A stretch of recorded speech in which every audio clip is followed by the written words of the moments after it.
ring tu zong zong te u lim min le lom tagi Bethlehem kolam ma chuan lo ho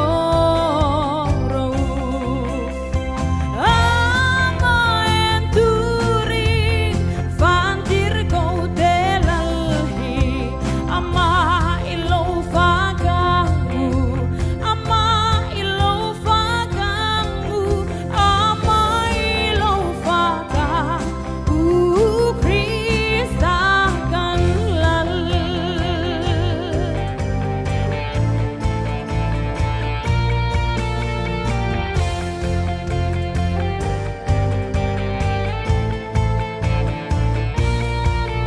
Van tir ko ho te u ring ta kin sa ro u Vanami zong zong te kya lo sha tu ri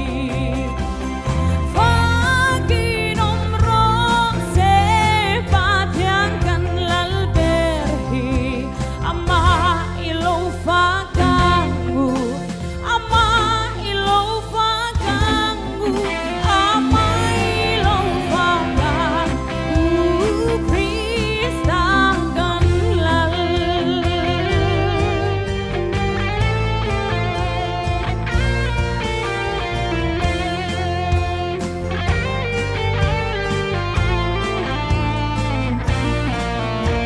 Lalpakan fakatse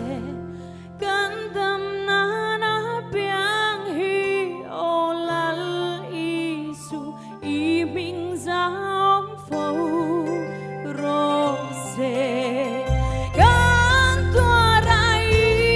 tuar patian fai di si Ama ilo fakangu Ama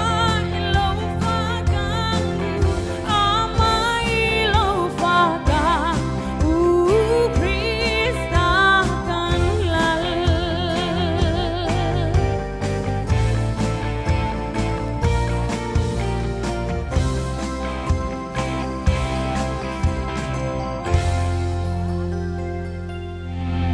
Phật là ban man song lo se